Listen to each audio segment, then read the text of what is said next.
Está entrando no ar o programa Reflexões à Luz do Espiritismo, um programa do MAP, Movimento de Amor ao Próximo. Coordenação e apresentação, Equipe MAP. Olá, boa tarde a todos e todas. Nós somos aqui do MAP, Movimento de Amor ao Próximo.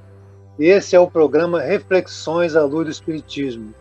Você pode acessar através da nossa página oficial do Facebook ou da nossa querida Rádio Rio de Janeiro, AM 1400. Você pode entrar também e participar, interagir com a gente ao vivo pelo Facebook, MAP Oficial. Deixe lá a sua contribuição, a sua indagação para esse programa, um tema hoje muito relevante. A nossa convidada, ela tem doutorado, mestrado pelo programa de pós-graduação pela UERJ, é professora adjunta do Departamento de Educação Inclusiva e Continuada da Faculdade de Educação da UERJ.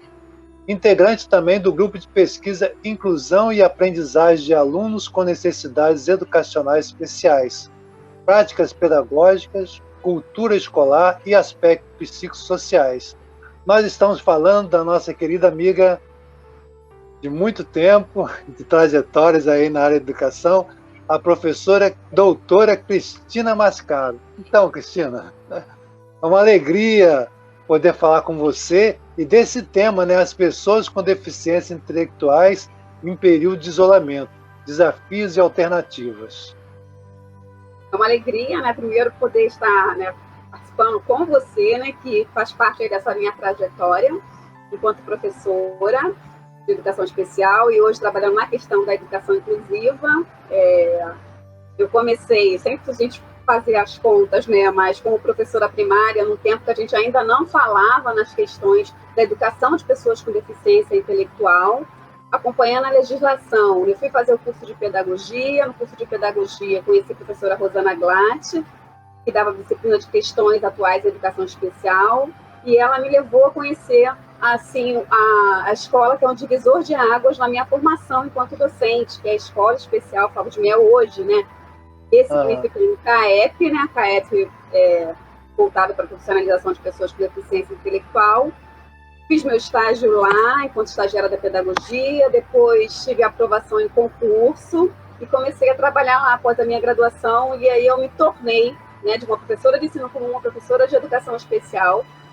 E me encantei, primeiro, com a alegria que todos os jovens tinham lá, né, toda a filosofia da escola, e comecei a me instigar sobre essa questão da inserção na vida adulta de pessoas com deficiência intelectual, os jovens, né, ainda com esse discurso muito da educação especial. Aí a FATEC, uma fundação que está sempre à frente, né, começou a se alinhar com as políticas de educação inclusiva, criou o programa de educação inclusiva, lá um programa para criar, pensar ações para tornar a instituição, as escolas da FATEC mais inclusivas, né? Naquela época ainda era muita educação especial, bem resistente sobre o lugar dos meus alunos, mas você começa a estudar, você começa a ver que a gente está num mundo só, então se a gente tem um mundo só, as pessoas são diversas, então a gente tem que pensar oportunidades escolares para todo mundo. Então as pessoas têm direito a ter uma escola que seja para todos, né?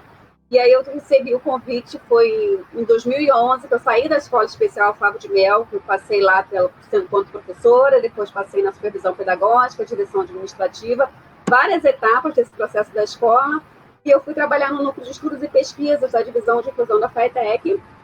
Em 2011 eu assumi a coordenação dessa divisão, e a gente passou a trabalhar sobre essa questão de formação continuada para que as pessoas com deficiência tenham acessibilidade nas escolas, né? Se elas querem fazer um curso técnico, que elas tivessem o suporte.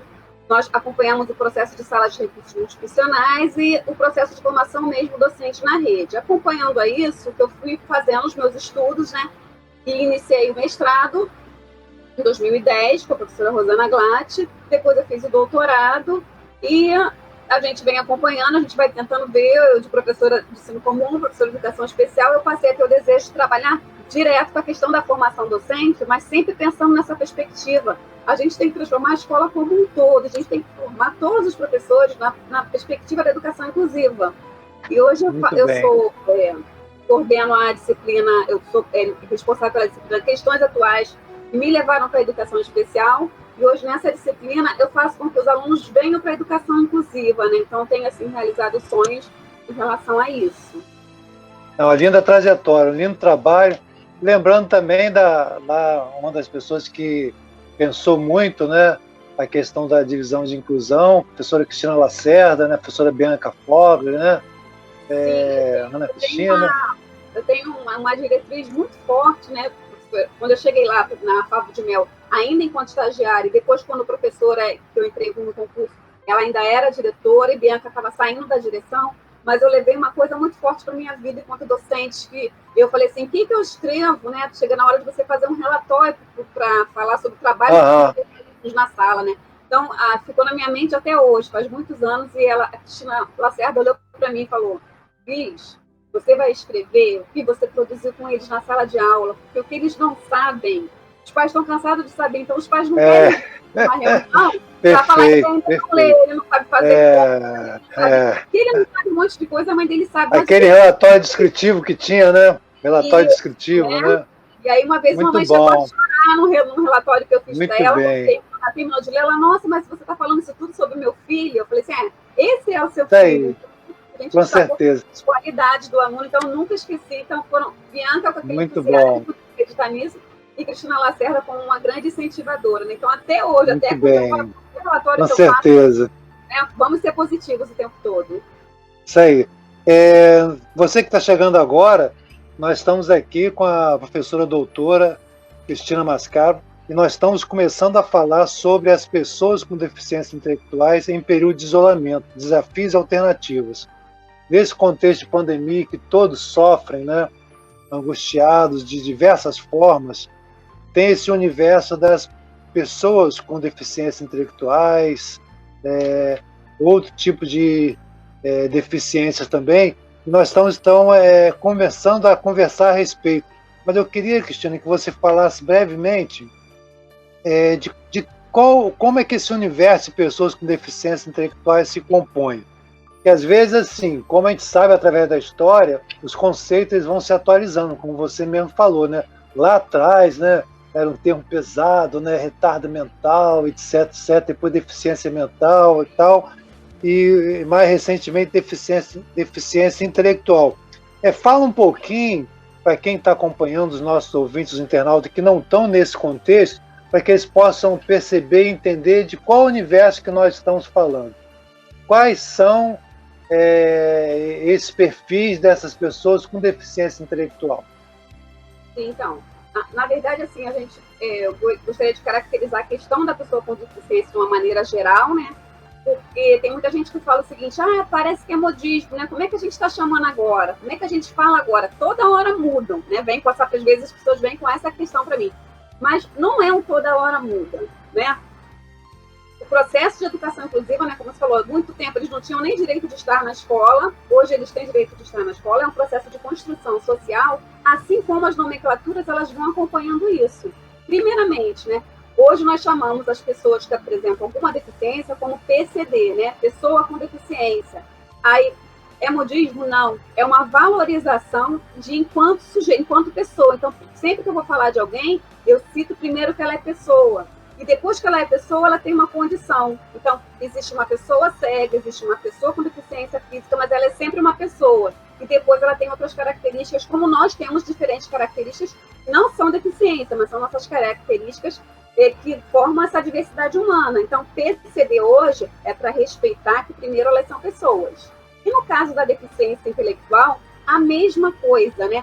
Elas são pessoas que elas têm um déficit intelectual. Então, elas não são lesadas mentalmente, elas não são retardadas mentalmente, elas têm um funcionamento intelectual um pouco abaixo da média. Quando a gente fala de pessoas com deficiência intelectual, a gente está falando de um grupo que é um grupo heterogêneo, porque as causas de uma deficiência intelectual são muitas, né? O sujeito pode ser ao nascer, pode ser logo após ao nascer. Então, são várias causas que tornam uma pessoa com déficit intelectual. E aí, a partir de 2008 para cá, a gente passou a gente chamava de deficiência mental, e aí ficava muito associado que ele tinha um déficit na mente. Mas não, a pessoa tem um déficit na parte do intelecto, que aí vai estar, claro que afetando todas as áreas da vida. E como é que a gente pode caracterizar, ilustrando para os internautas, os ouvintes, assim, esse universo, qual o perfil normalmente que entra nesse contexto de deficiência intelectual? Seriam aquelas pessoas que têm um déficit intelectual abaixo da média, né? Elas têm dificuldades em relação à questão de conceitos acadêmicos, escolares, e elas têm algumas limitações no ativo, no funcionamento geral, no funcionamento social. Elas têm várias questões que elas precisam de suporte, né? Então, trazendo para o conceito que está sendo usado hoje, a gente está saindo, né? A gente saiu do modelo médico, do que é ser uma pessoa com deficiência, e hoje a nossa lente, todos os nossos documentos, a LBI, que foi promulgada em 2015, ela traz para o conceito da deficiência para o viés do modelo social. Então, ela diz que a pessoa com deficiência é aquela que ela tem os impedimentos. A gente não pode negar que uma pessoa com uma deficiência tem determinados impedimentos. Mas o conceito que a gente usa para embasar toda a nossa literatura em relação à educação especial e educação inclusiva enfatiza esse conceito, que é aquela que tem a limitação, que em interação com as barreiras do ambiente ela sofre prejuízos. Então, o prejuízo não está na pessoa ter uma condição diferente, está na pessoa encontrar barreiras nesse ambiente. Então, ela é uma questão que quanto melhor a gente ajustar esse ambiente, menos impacto vai ter a deficiência daquele sujeito. E a deficiência intelectual é a mesma coisa. O sujeito tem um déficit intelectual, ele vai ter limitações em várias áreas da vida da gente, né? O autocuidado, os conceitos escolares, a questão médica, só que ele tem, tendo os suportes, ele vai ter um funcionamento individual melhor. Quanto mais suportes ele tiver, melhor ele vai ter o seu funcionamento humano. Então, ele primeiro é uma pessoa, ele tem um déficit intelectual que afeta várias áreas da vida dele, como um todo, só que ele precisa de suporte. Então, é o ambiente que tem que se modificar para que ele possa ter um funcionamento individual adequado. Então, o déficit nunca é o sujeito, né? A definição da Associação Americana, como a gente já comentou, ela vem evoluindo, né? Então, a última diz isso, né? Que não é uma condição estática. Então, a gente não olha para um jovem com deficiência intelectual com o olhar de uma eterna criança. A gente já não caracteriza mais, né? Ah, ele tem 25 anos, mas a idade mental é de 5, 6 anos. Não, ele tem 25 anos e ele vai ter um funcionamento individual de acordo com as experiências, com o suporte que ele recebeu. Ele se torna e é um sujeito histórico, né? Não, e não uma criança, né, de 20 anos, né? Não uma criança, né? A gente não pode mais estar rotulando assim. E agora é o seguinte, quando você fala da deficiência intelectual, se a gente pode pegar um exemplo, lá na própria Fava de Mel, e muitos organismos fazem assim, as competições esportivas. Por exemplo, né? Como você destacou, a pessoa tem um déficit intelectual, mas ele vai para a piscina, a deficiência intelectual dele desaparece. Aí nós é que somos deficientes, né? Que a gente não consegue acompanhar. Vai para uma roda de capoeira, vai para a música. Nós tivemos lá no caso da FITEC, né? O Jonathan, né? Que ganhou a patinação no gelo, né? No Alasca, né? Era um menino ali da comunidade do Fubá, e com o suporte que você está falando, com o suporte que a sociedade oferece, ele acaba assim crescendo, se destacando. Então, e até quando você fala do relatório do olhar, tem até uma fala de um autor que ele estuda muito sobre o autismo, né? Não sei se o Dr. Christian, há algum tempo, bem antigo, mas ele usa uma expressão muito bacana em educação especial. Olha, o professor de educação especial ele deve ser aquele que vai fazer procurar as pérolas, né? Então ele bota lá a peneira para olhar a pérola. Então assim, ver o que o indivíduo tem, aquilo que você disse, né? Historicamente a família já sabe o que ele não tem. A questão toda é saber o que ele tem. E esse é o desafio de encontrar os talentos, os potenciais, que não são poucos, né? São muitos, que dependem das condições adaptativas de acordo com o perfil desse indivíduo, né? Que você coloca como o PCD, que é pessoa com deficiência, primeira pessoa, né? A valorização da pessoa como um todo, não como uma pessoa doente, né? Isso. a grande questão é essa, é a gente trabalhar, quando a gente fala sobre a educação inclusiva, a escola inclusiva, é trabalhar por uma escola justa, uma escola para todo mundo, porque todo o ambiente que você vai perceber que foi adaptado, tudo que foi melhorado, tipo, o banheiro para a pessoa com deficiência, quando ele é melhorado, para a gente, por exemplo, mulher que anda com bolsa, com um monte de coisa, se a gente tivesse um banheiro de pessoa com deficiência para usar, a gente seria melhor beneficiada. Quando a gente coloca uma rampa em algum local, né, para passar o cadeirante, a mãe que está com carrinho de bebê, ela também é beneficiada. Então, a grande questão é que a gente está num processo de evolução da Constituição da Educação Inclusiva, e a primeira barreira que a gente tem que eliminar quando a gente fala dos jovens com deficiência intelectual é essa barreira da incapacidade. Eles não são incapazes, né? Se a gente encontrar o modelo de rampa, né, o que eles precisam para que eles possam superar as barreiras que eles encontram no dia a dia, para que eles possam se incluir socialmente, né? O que essa escola pode estar fazendo para esse jovem ter uma saída para uma vida independente? Então, é pensar em descobrir esse talento, né? Então, se ele está na educação especial, o que ele tem de melhor, o que ele gosta de fazer, o que ele pode se incluir na vida, porque uma das coisas que mais me angustia, né, é que a gente não pode aceitar que uma pessoa, uma moça, um jovem, vá ficar na escola para a vida toda. Todo mundo quer passar um tempo na escola e depois quer ter a sua vida, quer casar, quer trabalhar. Então, a gente, às vezes, perde um pouco esse viés, porque a gente coloca o rótulo, a pessoa com deficiência intelectual, ela não é capaz. E não é por aí, né? Então, pessoas com deficiência intelectual, elas, quando recebem todo o suporte, elas conseguem se incluir. Elas podem avançar no nível delas, né?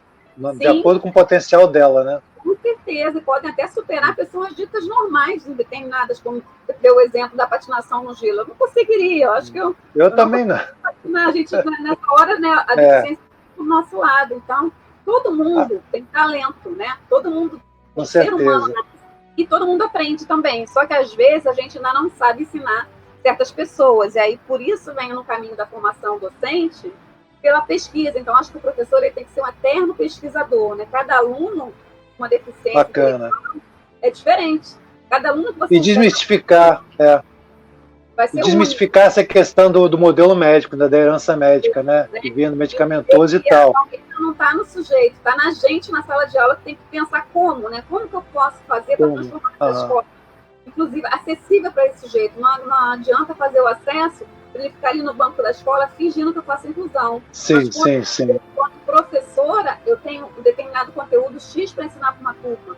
Mas como que eu faço isso para que seja acessível para aquele sujeito? Tem que pensar ali dentro daquele conteúdo de maneira que eu vou poder flexibilizar para que ele possa fazer uma construção de conhecimento, mesmo que não seja a mesma coisa que toda a turma, mas algo que esteja ali dentro do contexto. E não o aluno ficar fazendo atividades como desenho, como outra coisa diferenciada, mas a gente trabalhar no que em pesquisa a gente tem trazido aí para tá bem recente aqui para o Brasil, que é a perspectiva do desenho universal na aprendizagem. Que é quando o professor faz o planejamento, ele tem que ter todos os alunos em mente, né? Então, se eu tenho que ensinar um conteúdo X, todos os alunos podem participar da aula da mesma maneira? Se não, se eu tenho um jovem com deficiência intelectual, eu já tenho que pensar nessa minha aula, trazendo recursos de acessibilidade para o sujeito. Com certeza. Cada aula com todo mundo. Então, esse é o caminho para a educação inclusiva. A gente hoje precisa ainda de ter sala de recursos para dar suporte, né, para o aluno com deficiência intelectual. Mas a ideia é que a gente não precise de sala de recursos, que a gente tenha uma sala de aula onde o professor também não pode jogar todas as questões para o professor, ele precisa trabalhar junto, né? A educação inclusiva é rede de apoio. Tem que ter uma equipe que abrace essa ideia de entender os jovens com deficiência como também protagonistas da sua inclusão social, desde que recebam o suporte. Então, juntos, né, a sociedade como muito um todo. Bom. Tem que acreditar também. Muito bem, com certeza. Agora, Cristina, a gente já passa rapidinho, já está faltando 5 minutinhos para a gente fazer a primeira pausa. Aqui, retomando, né, dando continuidade, você traz a ideia do isolamento agravado dessas pessoas com deficiências intelectuais. Então, fala um pouquinho, assim, nesse isolamento que todos estão sofrendo, né, cada um dentro da sua estrutura, da sua condição mental, social, econômica, né, o impacto, né, ele é grande, né, agigantado para todos, né? E desse universo, quando você coloca assim, um isolamento agravado, o que você está...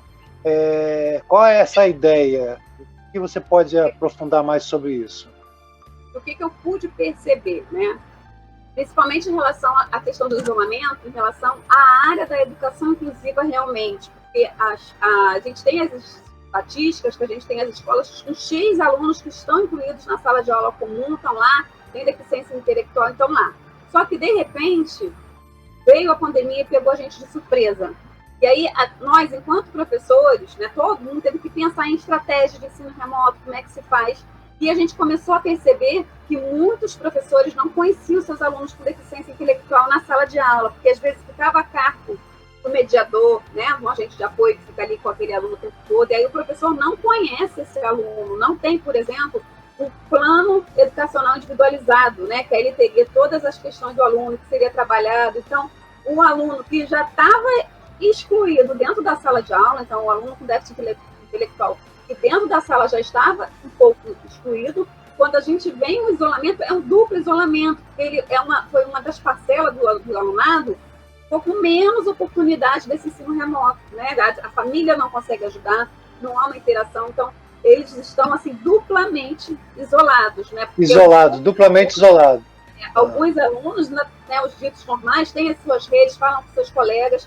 E quando você vai perceber, o jovem com deficiência intelectual, às vezes o único local de interação é com aqueles colegas de turma que estão ali naquele espaço. Eles não têm um outro laço de amizade. Na própria Fábio de Mello, de ver que são alunos muito felizes e tal, mas realmente eles são fechados ali naquele grupo, né? Então, eles estão prejudicados pela falta de oportunidades e estão, né, perdendo em relação à questão propriamente da aprendizagem. Não digo a Fábio, que está lá encontrando umas situações bem bacanas, né, criaram até um blog, eu tenho acompanhado quando posso as questões que estão fazendo, mas no Brasil inteiro, né, ainda mais quando o déficit é bem agravado do déficit intelectual, o sujeito tem problema na comunicação, então eles estão aí realmente ilhados, né, realmente sem momentos de interação, e quando a gente fala então em relação à aprendizagem, né, muito mais prejudicado em relação a isso. Mas eu vejo também que a gente tem como, eu comentei sobre o relatório, a gente tem que olhar o que isso pode trazer de benefício para a gente, quando a gente tiver uma volta, que a gente valorize essas questões em relação à educação inclusiva realmente, que a gente faça planos educacionais individualizados para todos os alunos realmente, para a gente poder saber quem é o sujeito que está na nossa sala de aula, né? Entender que precisa conhecer que o aluno não é o aluno do mediador, o aluno é o aluno do professor. Então, eu acho que a gente vai poder estar refletindo bastante sobre esse problemão que a gente está passando hoje em relação, né, a tentar... A gente pode aprofundar mais essa parte docente após o intervalo, que aí nós teremos perguntas, e para quem está chegando agora ou quem está acompanhando, pode deixar a sua contribuição, a sua pergunta, seu posicionamento, que nós estaremos interagindo pelo Facebook. Então, quem chegou agora, nós estamos aqui com a professora Cristina Mascaro, abordando a questão das pessoas com deficiência em período de isolamento. Como tem sido esses desafios, tanto para a família, como para o próprio aluno, com os docentes, né? Nós teremos um intervalo e voltaremos daqui a pouquinho com a professora Cristina, e aberto também para perguntas, né? Nós temos aqui a participação dos internautas, que trazem aqui o seu questionamento, a sua pergunta, e a professora Cristina estará respondendo sobre essa temática assim, tão necessária e tão urgente, né? Desse entendimento equivocado que ainda nós temos em relação à deficiência intelectual, né? Onde ainda é confundido como doença, como impeditivo. Ainda tem outro aspecto, né, Cristiano? Depois, se você achar que é procedente, eu não sei se esse conceito ainda perdura, né? A construção social da deficiência, quer dizer, outros aspectos que você vê onde o indivíduo ele não tem uma limitação, mas essa limitação é construída pelo contexto do meio. E a gente pode falar das crianças que vêm com hiperatividade e outros tantos contextos, onde a família e a escola despreparada acaba agravando e estruturando, se assim que a gente pode dizer, ou dando aquela condição de deficiência que de fato ele não tem, mas é uma construção social que foi construída. A gente pode falar muito da deficiência circunstancial, né? Que devido a deficiência circunstancial, isso, exatamente. Então, gente, a gente agora vai, de fato, para o intervalo e a gente volta daqui a pouquinho. Continue participando. Está no ar Reflexões à Luz do Espiritismo, um programa do MAP.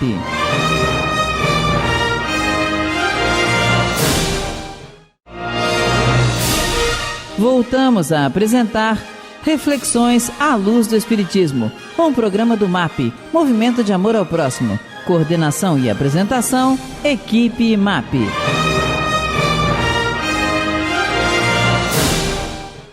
Olá, amigos que acompanham aqui o programa Reflexões à Luz do Espiritismo, através do MAP, Movimento de Amor ao Próximo, e pela nossa querida Rádio Rio de Janeiro, 1400 AM.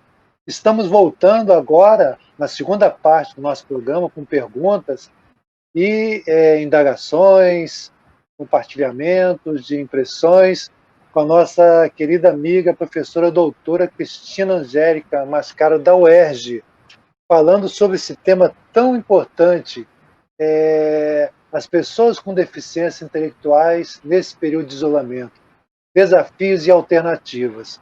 E aí, Cristina, a gente terminou o primeiro momento, você dando um leque bastante abrangente, né, desse contexto, e você acha, em relação à questão da deficiência intelectual, a pessoa que tem a síndrome de Down, é certo falar assim? Que tem a síndrome de Down? Tem a síndrome de Down, né? Ela sofre, historicamente, e ainda sofre muito por esse estereótipo, porque a gente vê aquele perfil e a gente desconhece aquilo que a gente falou na primeira parte, todo o talento que ele tem, aquilo que a gente falou da patinação, do esporte, da dança, né? Eles dão assim show, atores, né, que recentemente estiveram participando de novela, até no ano passado, uma novela de sucesso, e cada vez mais ampliando, mostrando que se o meio oferece as condições, né, ele consegue. Acho que tem algum sentido isso?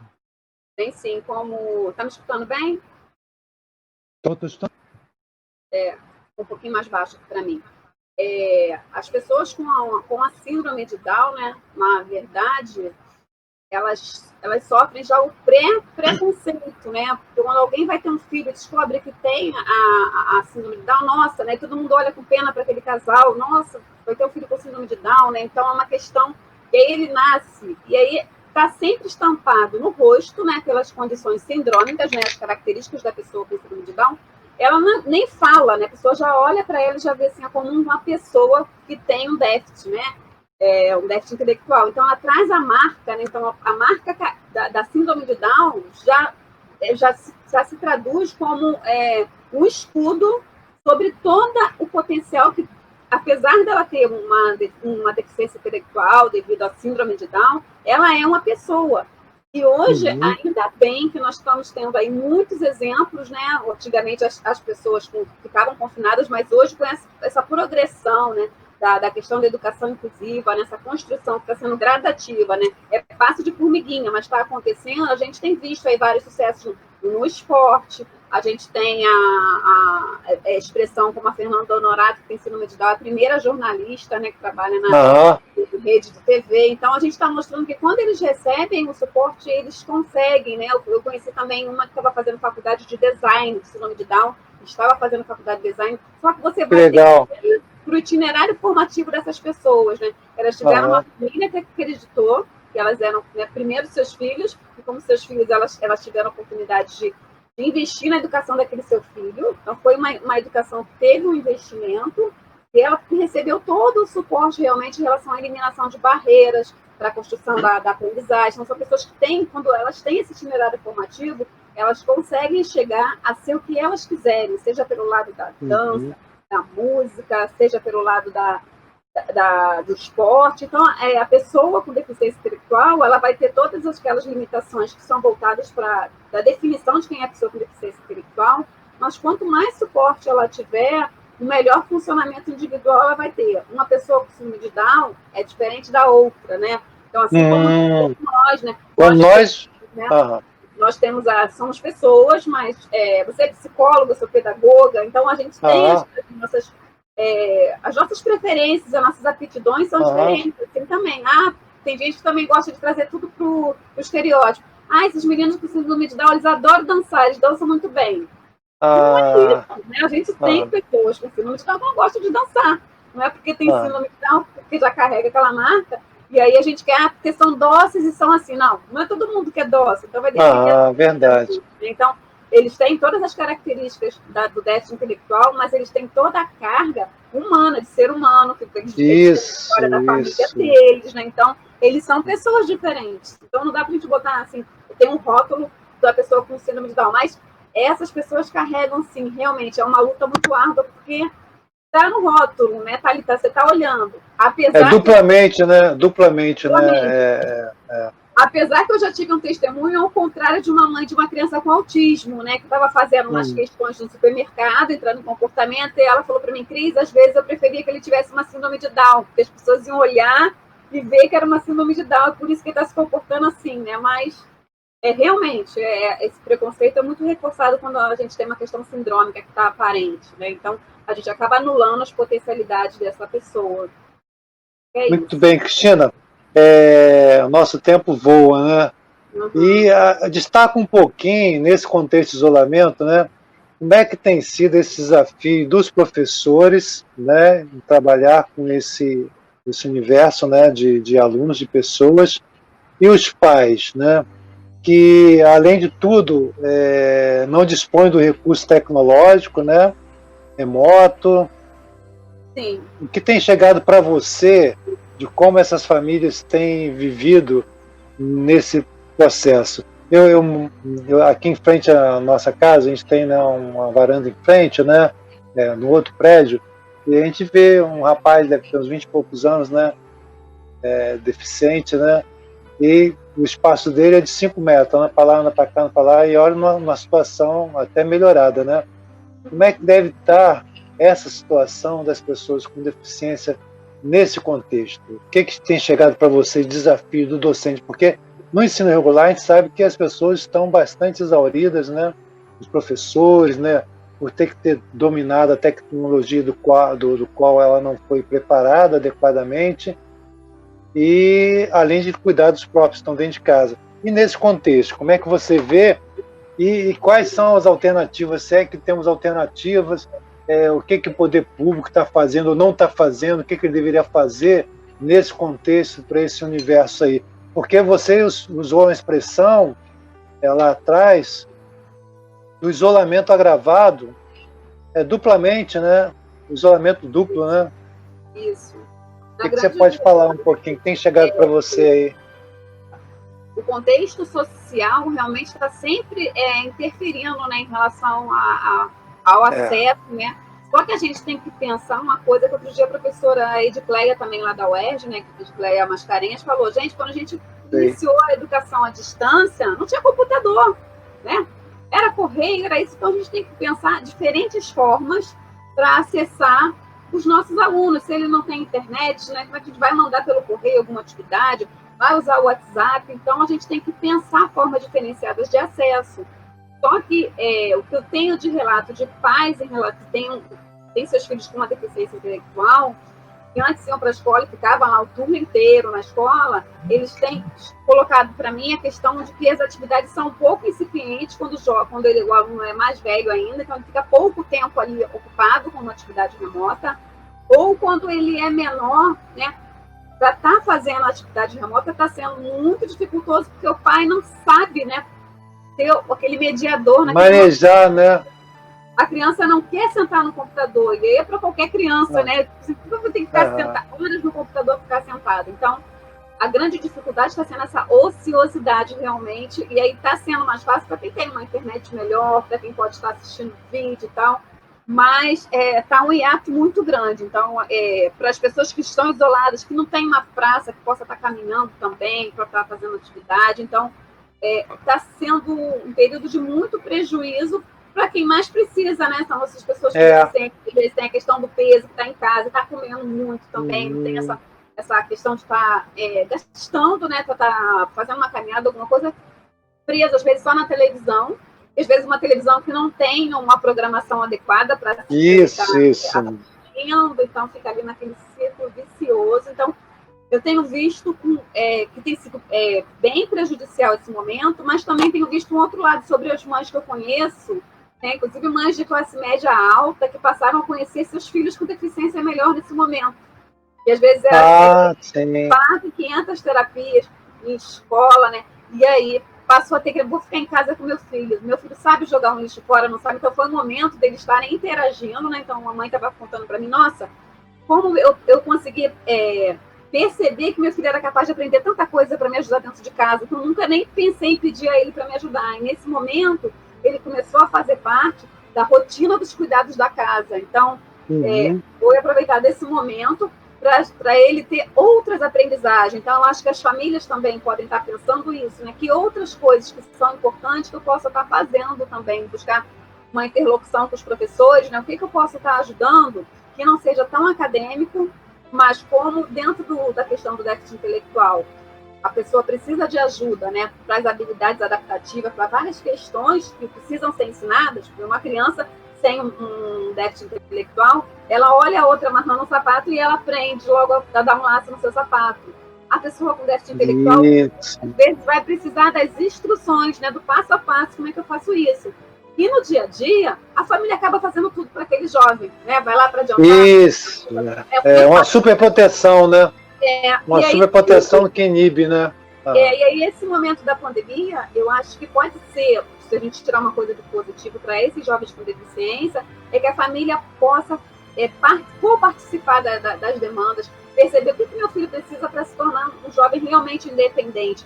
Lavar uma roupa, né? Então, como é que ele vai estar cuidando da sua roupa? Então, são momentos de aprendizagens diferenciadas que no dia a dia não é permitido pela correria. Mas, então, não é legal, ele deveria estar tendo suporte mais adequado em relação às questões acadêmicas.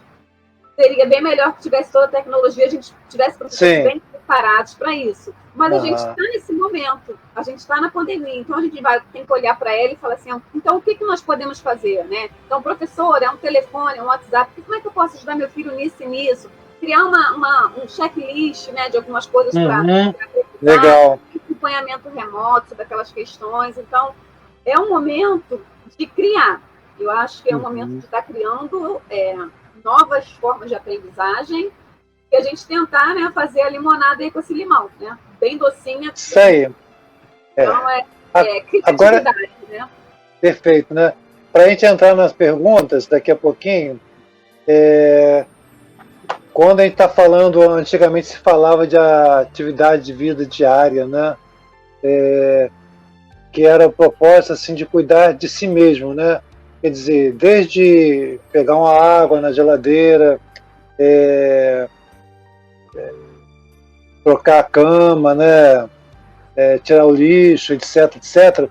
E aí vem muito esse histórico, né? Que não é comum só da família que tem pessoas com deficiência. Todos nós mesmos, de repente a mãe faz tudo, a gente fica adulto, vai para a vida adulta, aí tem que começar a aprender lá fora, porque não deixaram fazer nada dentro e a gente entrou na zona de conforto.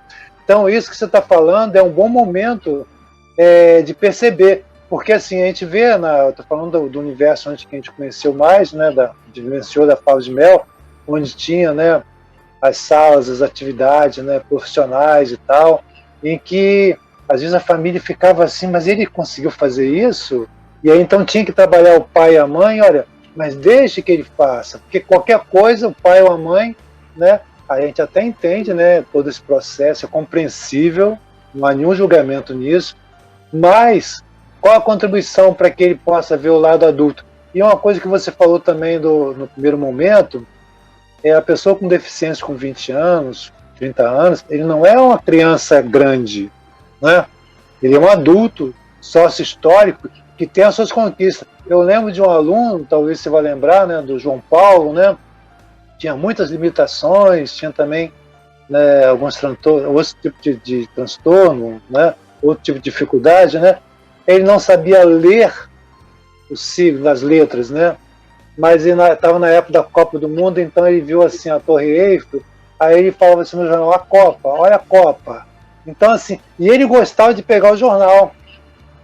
gostava de pegar o jornal. E eu lembro que a mãe falava assim, que era uma briga entre ele e o pai, que o pai não deixava ele pegar o jornal, olha só, e ele queria pegar o jornal, um adulto, né? Pegar o jornal, né? Aí, quer dizer... Então é isso. Então a gente pode entrar agora na parte das perguntas. A gente, para quem chegou agora, nós estamos aqui com a professora Cristina Angélica, professora, doutora da UERJ, falando um pouco sobre as pessoas com deficiências intelectuais nesse período de isolamento. E nós temos aqui as perguntas, e você também pode deixar a sua participação, a sua experiência, porque vai ser compartilhado com centenas de pessoas que acompanham o nosso programa aqui pela Rádio Rio de Janeiro, a emissora da Fraternidade, e pelo MAP, e pelo YouTube também. Então, Cristina, nós temos aqui a primeira pergunta da nossa querida amiga, professora doutora também, Bianca Fogli. Ela pergunta assim, como orientar os responsáveis na elaboração de um plano de ensino individualizado, o PEI? Então, o que de fato é isso? Só peço para a gente vai ter esse exercício de ser bem enxuto na resposta para a gente conseguir responder os outros. É um desafio, se vira nos 30, nos 20. A perspectiva do PEI é um plano educacional individualizado, né? Então, como a questão da pergunta sobre a família, vai estar na própria Constituição de fazer um plano para um sujeito, para um aluno, porque a família já vai estar participando desse momento. Então, é um plano pensado com atividades individualizadas para determinado aluno, que é feito em colaboração com a família. Então, traçar metas de, assim, em que parte a família colabora nessa aprendizagem que foi elencada em um PEI, em que parte a família vai fazer, e que parte é do aluno e que parte é da escola. Então, eu acho que é traçar as tarefas para cada participante do PEI daquele aluno. Então, a família tem que estar ciente, né, tem que estar num acordo de qual vai ser a sua colaboração para que o aluno consiga efetuar as ações previstas naquele PEI. Então, acho que determinar os papéis, dividir os papéis. Então, a família ela pode ajudar, desde que ela faça isso em conjunto com o docente que pensou na aprendizagem que vai ser dinamizada. Beleza, muito bom. Vou pedir para você guardar essa informação, para ver se a gente retorna nela, antes de terminar o programa, a figura do mediador, depois a gente falar dessa figura do mediador. Mas aí agora vamos ver aí com o nosso suporte técnico, Celso. Tem uma pergunta aí de um ouvinte? Olá, boa tarde a todos. Meu nome é Ana Cristina e eu gostaria de fazer uma pergunta. Nesses tempos de pandemia, vocês acreditam que ficou mais evidenciado o processo de exclusão das pessoas com deficiência? Obrigada. Então, Cristina Angélica, essa nossa querida amiga Cristina, Ana Cristina, que está também... Quando a gente citou a Cristina Lacerda e Bianca, também, né, eu acabei não cometi a gafe de não comentar que a Ana Cristina também é uma professora de educação especial, que foi a que me convidou para trabalhar na inclusão na rede Caetec também, uma grande percursora lá da divisão de inclusão, aprendi muito com ela e hoje a gente já segue trocando aí informações, projetos, né, em relação à educação inclusiva, né? Muito bom estar... Olha, essa pergunta dela, sim, é uma pergunta... Olha, para lá de fundamentada e abrangente, muito rica.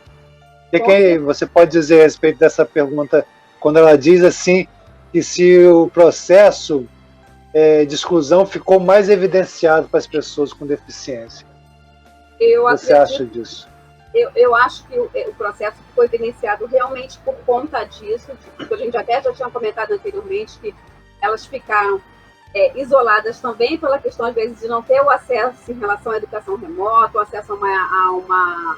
saber mesmo utilizar a ferramenta. Às vezes não adianta ter só o computador em casa, às vezes ele tem um déficit de não saber como interagir numa plataforma como o Zoom, como o Google Meet, então ele não tem oportunidades. Então, esse processo está evidenciando isso e evidenciando a falta de laços também, que a gente tinha comentado, né? O processo de inclusão mostra que quem são os amigos, né? Com quem que essa pessoa interage, né? Como é que a gente pode estar fazendo isso? Então, como ele está incluído na escola, como é essa inclusão na escola? Como é que o professor está fazendo para que esse aluno tenha uma atividade remota adequada, né? Então, a gente tem visto que não estou aqui falando mal do professor, mas nessa construção histórica, o professor ele fica ele não tem essa bagagem, né? Todos os professores estão muito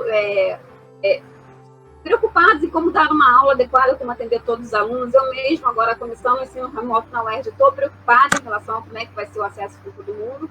E a pessoa com deficiência também se reforçou esse processo, porque, tipo assim, ele é deficiente também, né? Não tem um acesso, como é que ele vai estar mediando, sabe usar o computador? Ele acaba ficando relegado em relação a algumas questões que a pessoa dita que não tem uma deficiência não vai por conta não é deficiente. A gente normaliza que porque ele é deficiente, tá bom ele ficar só com esse pouquinho de atividade. Então a gente faz só um pouquinho de atividade. E para a pessoa sem deficiência, estão se pensando mais coisas, porque ele já está ali mais acostumado em relação a essa construção de conhecimento com o docente. E o docente, por sua vez, tem essa dificuldade de interação, até pelo fato de, às vezes, o aluno ser uma responsabilidade não dele, mas como a gente falou, da figura do mediador, né? Então, da gente entender que o aluno é da escola. Então, o processo essa exclusão na pandemia, eu acho que vai servir muito, já estamos publicando, né, artigos sobre essa questão da inclusão e a pandemia, vai servir para a gente refletir sobre que inclusão nós estamos realmente fazendo com esses jovens. Perfeito. Está expondo realmente, né, a diferença de tudo, de acesso à tecnologia, né, a questão social também ficar prejudicada. Então, são vários pontos aqui. Vários pontos que dá para que estão sendo evidenciados, né? Nós estamos agora na reta final mesmo do nosso programa, alguns minutinhos. Celso, tem mais uma pergunta aí? Pode colocar. Boa tarde. Sou Ronaldo Martins, do Polo MAP Cristo Consolador Itaguaí. Sobre acessibilidade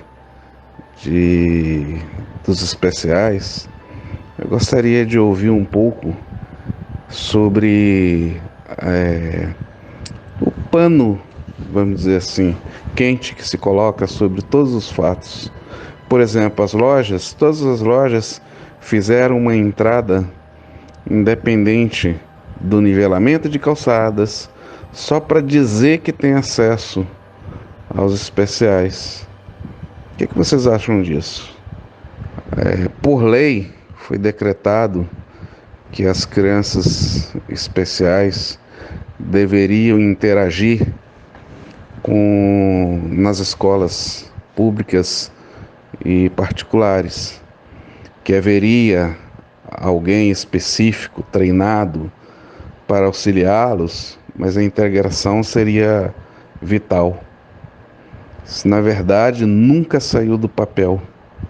Acabaram-se com escolas para eles e no momento eles estão largados por aí afora. Gostaria de ouvir um pouco sobre isso. São duas perguntas complexas que o desafio de responder em 2 minutos vai ser pouco. A primeira pergunta, assim, quando a gente fala em acessibilidade, o que ele pontua de faixas, de tudo isso, né, é uma acessibilidade, mas a maior falta que a gente tem, a maior barreira que a gente percebe, que não dá para se construir, é a atitude, né? Então, a barreira atitudinal. Então, interessante, a barreira atitudinal. Então, não adianta fazer rampa, não adianta realmente fazer nada, e como falou, não adianta fazer lei para incluir se a gente não quer realmente incluir esse aluno na escola, né? Então, essas barreiras, elas têm que ser removidas, como tem um conceito que diz que a pessoa tem a deficiência, e aí, em interação com as barreiras, essa deficiência, ela pode ter prejuízos, então, a questão é essa. Não adianta a gente só cumprir a lei, a gente tem que mudar de postura em relação a isso.